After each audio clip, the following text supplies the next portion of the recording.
আসসালামু আলাইকুম এভরিওয়ান। আজকে আমরা কথা বলবো রিডিং এর একটা কমন কোশ্চেন টাইপ নিয়ে, দ্যাট ইজ গ্যাপ ফিল। এটা খুবই ইজি একটা কোশ্চেন টাইপ এবং লাস্ট ক্লাসে আমরা ট্রু ফলস নট গিভেন নিয়ে কথা বলেছিলাম। আজকে আমরা গ্যাপ ফিল নিয়ে কথা বলবো। এখানে আমরা গ্যাপ ফিলটা কিভাবে কমপ্লিট করতে পারি সেটার কিছু ইজি টিপস আপনাদেরকে দেখাবো এবং এটার জন্য অবশ্যই আপনাকে প্যারাফ্রেজিং স্কিলটা কিভাবে ডেভেলপ করতে হবে এবং সিনোনিম আমাদেরকে কিভাবে হেল্প করবে সেটা কিন্তু আমি আজকে হাতে কলমে আপনাদের দেখাবো। তো চলুন আজকে আমরা ক্যামব্রিজ 19 টেস্ট 1 প্যাসেজ 1 এর আমাদের যে ট্রু গ্যাপ ফিলটা আছে সেটা আমরা সলভ করব 8 থেকে 13। এই যে আপনাদের কাছে বই থাকলে আপনারাও সেটা চেক করে একটু দেখতে পারেন।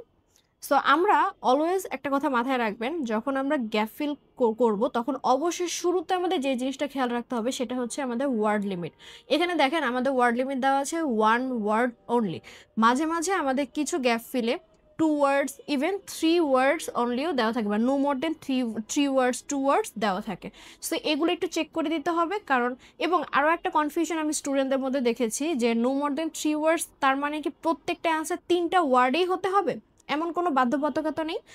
নো মোর দেন 3 ওয়ার্ড মানে 3টা ওয়ার্ডের বেশি না, তার মানে আপনার অ্যান্সার 3টা ওয়ার্ড অথবা 2টো ওয়ার্ড অথবা একটা ওয়ার্ডও হতে পারে। সেটা সম্পূর্ণ আপনার সেন্টেন্সের ডিমান্ড অনুযায়ী। ফিল ইন দ্য গ্যাপসে যতটুকু চেয়েছে অতটুকুই আপনি দেবেন। তো চলুন আজকে আমরা 1 ওয়ার্ড অনলির একটা গ্যাপ ফিল কমপ্লিট করব। আমাদের প্রথমে তো আমরা দেখলাম কি আমাদের আগে দেখতে হবে আমাদের ওয়ার্ড লিমিটটা। আমাদের এখানে ওয়ার্ড লিমিট 1 ওয়ার্ড অনলি, ওকে আমরা দেখেছি। এরপরে আমাদের এখানে যে হেডিংসটা দেওয়া আছে সেটা অবশ্যই পড়তে হবে, the tennis racket and how it has changed. Okay, আমরা এই হেডিংটা কেন পড়বো? এই হেডিংটা পড়ার মাধ্যমে আমাদের এই ফুল এখানে যতগুলো আমাদের কোশ্চেনগুলো আছে সেগুলো কোন ব্যাপারে হতে পারে সেইটার ব্যাপারে আমাদের একটা ওভারঅল ধারণা হতে পারে। এই কারণে আমরা আগে হেডিংটা অবশ্যই পড়বো। তো চলুন আমরা একটা একটা করে কিভাবে প্রশ্নগুলো পড়বো, সেখান থেকে কিওয়ার্ডগুলো দাগাবো এবং সেটা ধরে ধরে কিভাবে অ্যান্সারগুলো বের করবো সেটাই আজকে আমরা দেখব। Mike and Bob Brian made changes to the types of dash used on their racket frame. অবশ্যই এটা মাথায় রাখবেন যে আমাদের প্রশ্নে যদি কোনো ব্যক্তির নাম থাকে, কোনো ডেট থাকে, কোনো প্লেসের কথা বলা থাকে, ওগুলো আমাদের প্রাইম কিওয়ার্ড, কারণ এগুলোর কোনো প্যারাফ্রেজিং হয় না। এখানে দেখেন মাইক অ্যান্ড বব ব্রায়ান আমাদের কিওয়ার্ড। ওকে, এরপরে আরও কিছু আমাদের কিওয়ার্ড নিতে হবে। Made changes, okay, the types of dash used on their racket frame. Bangla অর্থটা একটু মাথায় নেন যে মাইক অ্যান্ড বব ব্রায়ান তাদের র্যাকেটের কিছু ধরনের চেঞ্জ এনেছে। এখানে দেখেন আমাদের গ্যাপ ফিলের আগে অফ আছে। অফ কি? অফ আমাদের একটা প্রিপোজিশন। অলওয়েজ মাথায় রাখবেন প্রিপোজিশনের পরে অলওয়েজ নাউন অথবা প্রোনাউন হবে, একটা গ্রামাটিক্যাল রুল। সো আমরা জানি যেহেতু আমাদের অফের পরে আমাদের গ্যাপ ফিল ইন দ্য গ্যাপটা আছে, তার মানে আমাদের অ্যান্সার নাউন প্রোনাউনের কিছু একটাই হবে। ওকে, তো চলেন আমরা এখন আমাদের কিওয়ার্ডগুলো ধরে অর্থটা যেহেতু বুঝে ফেলেছি, আমরা এখন অ্যান্সারগুলো খুঁজি। আগে আমরা প্যাসেজে লোকেট করব। তো চলেন দেখেন মাইক অ্যান্ড বব ব্রায়ানের কথা কোথায় বলা আছে, একটু খুঁজি।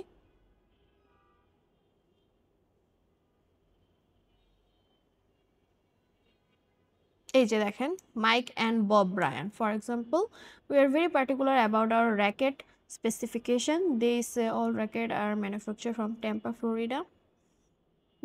How they adjust not only racket experience, the racket they use now weight more than average model and also have a denser pattern. Okay.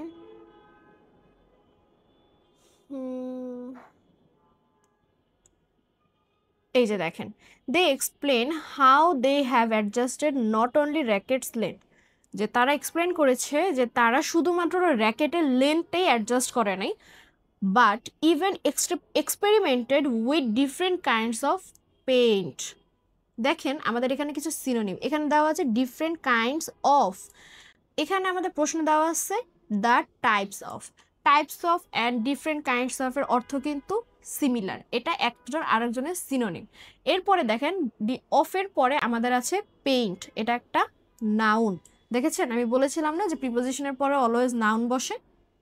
So আমাদের অ্যান্সারটা হবে paint.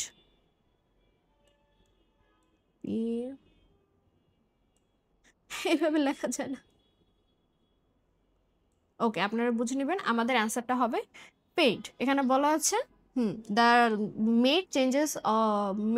Changes to the type of paints used on their racket frames. Okay, দেখছেন আমরা আমাদের 8 নম্বরের answer পেয়ে গেছি।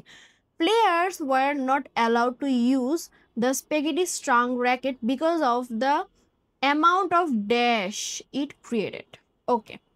প্লেয়াররা অ্যালাউড ছিল না, were not allowed to use the spaghetti strong racket because of the amount of dash. আবারও অফ, তার মানে আমাদের এখানে কোনো নাউন আসবে।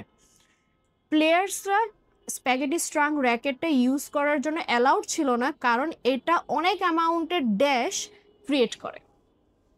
অর্থটা বুঝেছেন? অলওয়েজ মাথায় রাখবেন, আমরা যখন প্রশ্নের অর্থটা বুঝে ফেলবো আমাদের অ্যান্সার বের করা অনেক বেশি ইজি হয়ে যাবে। এরপরে আপনাদের কোনো শর্টকাট বা টিপস অ্যান্ড ট্রিক্সের দরকার পড়বে না। সো এই কারণে বারবার বলবো, আপনারা যখন পড়বেন বা রিডিং প্যাসেজ সলভ করবেন অর্থ বুঝে করবেন।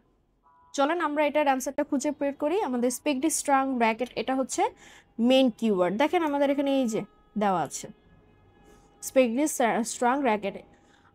Racket modification mainly date back dash when the manufacturer German tennis player Werner Fischer. It created a string bed house generated so much topspin that was quickly banned by the International Tennis Federation. এই দেখেন, so much topspin. It created a string bed that generated so much topspin. বলেন তো টপস্পিন মানে কি? আমরা যারা racket খেলতাম বা ব্যাডমিন্টন খেলতাম তারা জানতাম যে আমরা খেলার সময় যখন আমাদের প্রতিপক্ষ দিত তখন আমরা চাপ মারতাম না, সেই চাপটাই হচ্ছে গিয়ে টপস্পিন। যে এত জোরে তারা মারতো যে এটা একটা আমাদের টেনিস খেলার বলের উপরে এক ধরনের চাপ প্রয়োগ করতো, যার কারণে ওটা খুব দ্রুত যেত এই ধরনের র্যাকেটটা ইউজ করার জন্য। এই কারণে সেটা কি ব্যান করে দেওয়া হয়েছে। সো জেনারেটেড সো মাচ টপস্পিন, আমাদের এখানে অর্থটা কি ছিল? এই যে দ্য অ্যামাউন্ট অফ, আর ওখানে সো মাচ অফ, এই দেখেছেন আমাদের হবে এখানে টপস্পিন। ওকে, টপস্পিন ইট ক্রিয়েটেড। আমাদের অ্যান্সারটা আমরা পেয়ে গেছি, বুঝেছেন? ঠিক আছে, এরপরে আমার বানান ভুল হতে পারে, ওখানে জায়গা ছিল না। এরপর আমরা পরের প্রশ্নটা যাই। Changes to rackets can be regarded as being as important as players' diets or the dash they do. দেখেন, changes to racket can be regarded as being important. র্যাকেটের চেঞ্জেসটা অতটাই গুরুত্বপূর্ণ হিসেবে দেখা হতো যতটা খেলোয়াড়দের ডায়েট এবং আর একটা ড্যাশ যেটা তারা করত। বুঝেছেন? আমাদের এখানে ডায়েটের কথা বলা হয়েছে এবং ডায়েটের সাথে আরও একটা কথা বলা হয়েছে, যেটা কি র্যাকেটের চেঞ্জের মতোই খুবই গুরুত্বপূর্ণ। মানে র্যাকেটের চেঞ্জেসটা সেইগুলোর মতো খুবই গুরুত্বপূর্ণ। একটা অ্যাথলেট বা প্লেয়ারের জন্য তাদের ডায়েট এবং আরও কিছু জিনিস আছে যেটা আমরা এখন প্যাসেজে খুঁজে বের করবো, সেটা খুবই গুরুত্বপূর্ণ। তো চলেন আমরা এটা খুঁজি। Diet, however within a decade or two racket modification became a regularity. Today it is in many ways an aspect of game that is equal in significance to nutrition or training. অর্থটা বুঝেন, এটা এক অথবা দুই decade ধরে হচ্ছে বন্ধ থাকলেও বর্তমানে সেটা এখন বেশ নর্মালাইজ করা হয়েছে এবং এটা অতটাই গুরুত্বপূর্ণ এখন একটা খেলার মধ্যে যতটা কি নিউট্রিশন এবং ট্রেনিং গুরুত্ব গ্রহণ করে। এখন এখানে সিনোনিমটা একটু চোখে মানে আমি একদম চোখে আঙুল দিয়ে আপনাদের বুঝাবো। দেখেন, nutrition and diet, players diets similar অর্থ বহন করে। বুঝছেন? এখানে এটা হচ্ছে কি একটা সিনোনিম এখানে এসেছে। সো যেহেতু আমাদের ডায়েট বা নিউট্রিশনের কথা বলা হয়েছে, পরে বাকি আছে শুধুমাত্র ট্রেনিং, তাহলে আমাদের অ্যান্সারটা হবে এখানে দ্য ট্রেনিং দে ডু। দেখেছেন অর্থ কিভাবে মিলালাম এবং এরপর আমরা সিনোনিম কিভাবে ধরে আমাদের অ্যান্সারটা বের করলাম। ইজি না? চলেন আমরা আর একটা করি। All rackets used to have natural strings made from the dash of animal. সব ধরনের র্যাকেট ন্যাচারাল স্ট্রিং টা ইউজ করা হতো made from the dash of এনিমেলসদের ড্যাশ থেকে। ওকে, তো আমরা এটাই করব যে হচ্ছে আমাদের র্যাকেটগুলো এনিমেলদের কোন পার্ট থেকে বানানো হতো, র্যাকেটের স্ট্রিংগুলো। চলেন আমরা বের করি। এই যে দেখেন, at one time all tennis rackets were strung with natural gut made from the outer layer of sheep or cow intestines। দেখেছেন এখানে কি বলা হলো যে একটা সময় এই টেনিস র্যাকেটের যে স্ট্রাংগুলো বা স্ট্রিংগুলো যে তারগুলো ছিল সেগুলো শিপদের গাট থেকে অথবা কাউদের ইন্টেস্টাইন্স থেকে। এখানে কিন্তু আমাদের অ্যান্সার গাটও হবে এবং ইন্টেস্টাইন্সও হবে, যে কোনো একটা দিলে আপনার অ্যান্সার হয়ে যাবে এবং দুইটার অর্থ সিমিলার। গাট অর্থ নারী ভরি, ইন্টেস্টাইন্স অর্থ নারী ভরি। সো আমাদের অ্যান্সারটা কি হবে, made from gut of animals. Pete Sampras had metal dash put into their frames of his racket.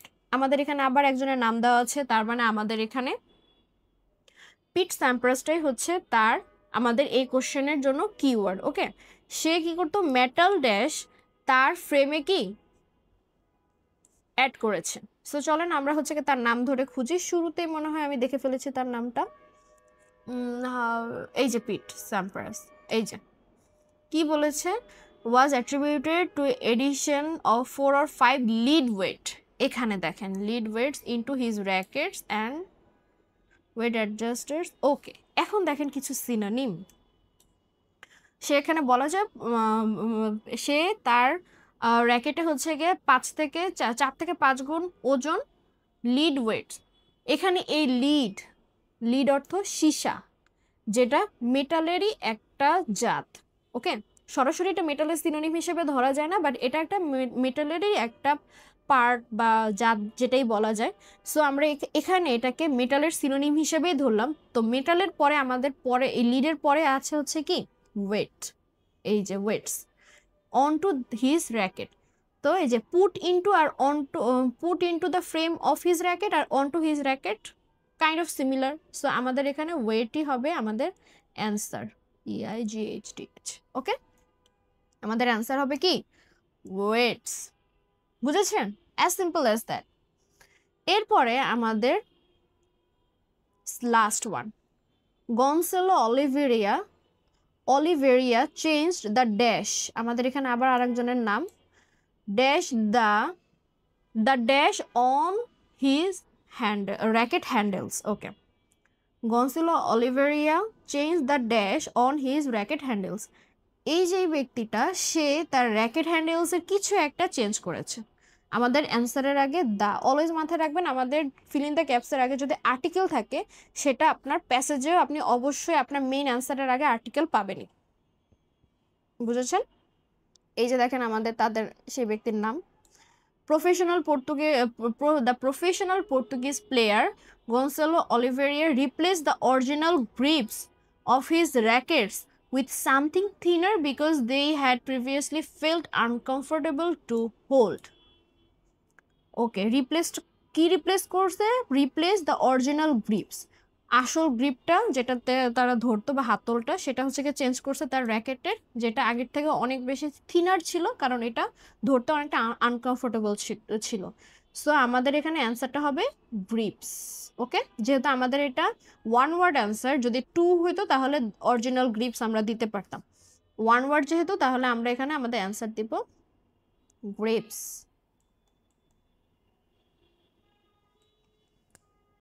বুঝেছেন?